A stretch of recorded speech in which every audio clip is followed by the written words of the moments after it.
Alors, on est à 160 sur cette petite spéciale. Un petit peu de gravier, un petit peu de dénivelé.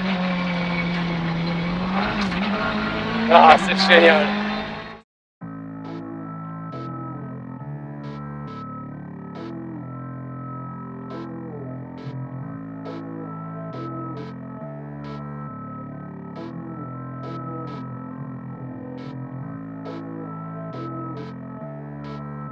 Bonjour et bienvenue à bord de la Hyundai i20N. Alors la i20N, c'est un peu une survivante d'une autre époque, l'époque des GTI, des bombinettes compactes survitaminées. Ces GTI, il en reste très peu aujourd'hui, notamment à cause du malus qui est très agressif sur ces petits moteurs un peu boostés. Aujourd'hui, il reste donc encore la Ford Fiesta ST qui vient d'être restylée, ou la Toyota GR Yaris, mais qui pour le coup est beaucoup plus chère. Pour information, cette Hyundai i20N est facturée 27 800 € et vous n'aurez en plus aucune option à rentrer à part des teintes de peinture.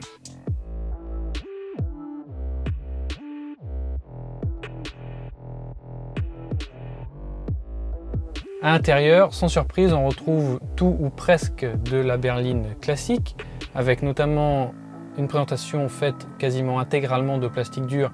C'est un petit peu dommage, mais on va y revenir. Sinon, l'équipement reste très complet. On a notamment le combiné d'instruments numériques et le grand écran au milieu, les aides à la conduite avec notamment le maintien dans la voie, le régulateur de vitesse. Et deux grandes différences par rapport à la berline classique, les sièges baquets d'abord, évidemment c'est une petite sportive, ça va de soi, et un volant spécifique qui est plus épais et qui surtout rassemble de nouvelles fonctions avec de grandes palettes comme on l'a vu par exemple chez BMW d'abord, qui servent à activer les modes de conduite, et notamment cette palette de droite ici qui sert à activer le mode N, qui lui libère l'échappement actif, joue sur la consistance de la direction et sur la pédale d'accélérateur.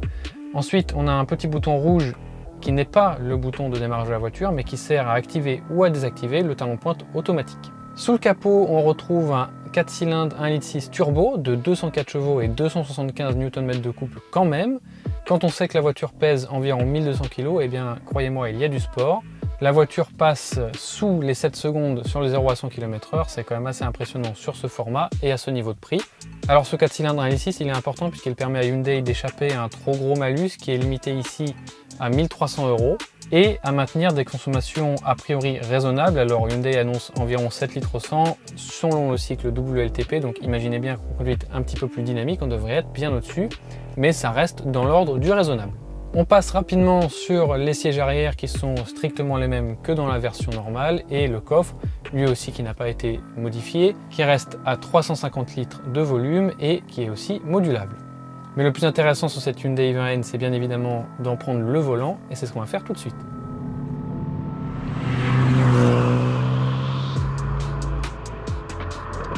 Alors au volant de cette Hyundai i20N, la première chose à faire, c'est d'appuyer sur le bouton magique N ici pour libérer l'échappement et passer en mode sport général.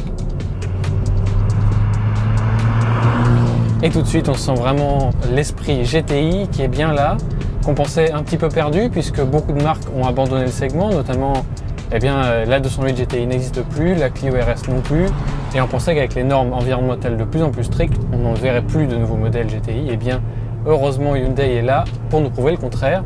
Et on va le dire tout de suite, cette Hyundai i20N c'est une vraie pépite puisque au lieu de mettre l'argent dans un intérieur un peu plus raffiné, dans des gadgets un petit peu partout, eh bien Hyundai a décidé d'investir sur ce qui compte vraiment quand on est au volant, c'est-à-dire ce moteur, donc on l'a dit, de 204 chevaux qui est plein de coups partout, qui a une sonorité vraiment très vivante, surtout avec l'échappement actif en mode N.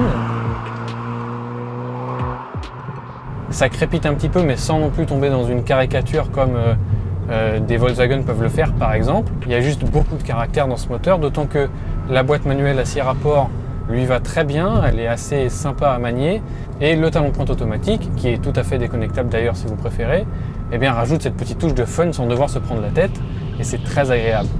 Côté châssis, là aussi c'est une vraie réussite. On a une GTI à l'ancienne avec un train avant très incisif et un train arrière qui lui peut suivre, peut pivoter un petit peu en entrée, voire même lever une roue si vraiment vous insistez.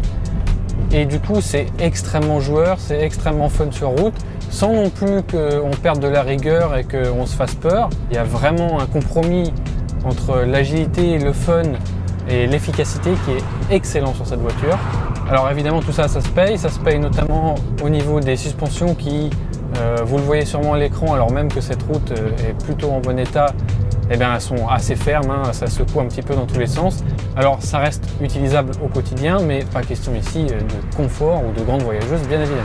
L'autre grand point fort du châssis de cette Hyundai i20N, c'est son différentiel à glissement limité de série, qui permet donc vraiment de tirer le train avant vers le virage quand vous reprenez les gaz. Et du coup, couplé à un moteur très performant, eh bien, vous sortez des virages avec une efficacité et une vitesse qui sont parfois assez impressionnantes. En plus de ça, ça reste très difficile de prendre la motricité en défaut. Les 275 Nm de couple passent quasiment parfaitement partout. On n'a pas vraiment de remontée de couple. Alors en revanche, si la route est assez déformée et que vous êtes très agressif sur la pédale de droite, eh bien, la direction a tendance à suivre les imperfections un petit peu. Il faut donc rester attentif, mais c'est aussi ça qu'on aime sur cette voiture. C'est une vraie voiture pour conducteurs, pour passionnés de conduite, comme on n'en fait plus beaucoup aujourd'hui. Donc cette Hyundai i20N, c'est une vraie voiture de passionnés, d'amateurs de conduite, comme on pensait vraiment ne plus en voir aujourd'hui. C'est un plaisir vraiment rare puisqu'on n'est pas dans du superficiel, on n'est pas dans de l'artificiel non plus ou avec trop d'assistance, mais vraiment dans une petite sportive à l'ancienne. Alors donc avec ses compromis, on l'a dit, le confort est perfectible, la finition aussi. C'est quand même moins polyvalent qu'une Golf GTI ou peut-être même qu'une Fiesta ST, sa concurrente. Mais on a ce vrai caractère bien trempé qui est très rare et qui est très appréciable. On sent vraiment que Hyundai s'est attaché à faire ressortir son ADN sportif que la marque est en train de développer de nos jours. Et d'ailleurs, pour conclure cette vidéo en beauté, Hyundai nous a invités à bord d'une de ses voitures de rallye, la Hyundai i20N Rally 2, qui est donc juste un cran en dessous d'une voiture de WRC normale, mais qui a quand même 290 chevaux, un peu plus de 1200 kg, 4 roues motrices et évidemment un pilote très affûté. Mais avant de vous montrer cette vidéo, n'oubliez pas de vous abonner à la chaîne pour ne rien rater des prochains essais et des prochaines découvertes d'AutoPlus, et de nous retrouver évidemment sur nos réseaux sociaux et sur autoplus.fr.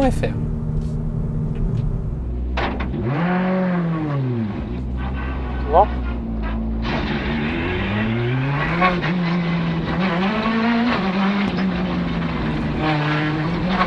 C'est parti pour cette spéciale.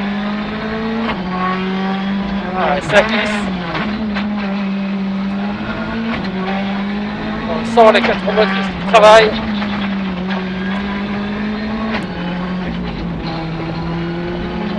Freinage est impressionnant.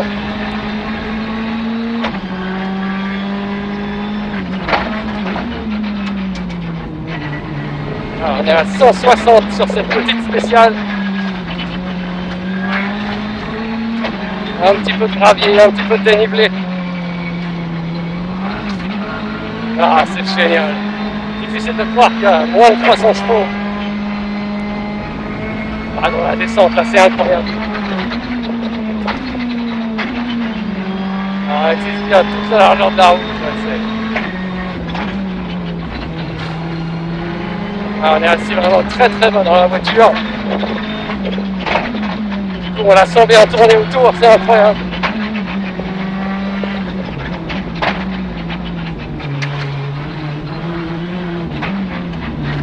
Et voilà, déjà de retour des 6 km, pas plus vite qu'à fond. Ça te plaît? Ouais, très bien, top.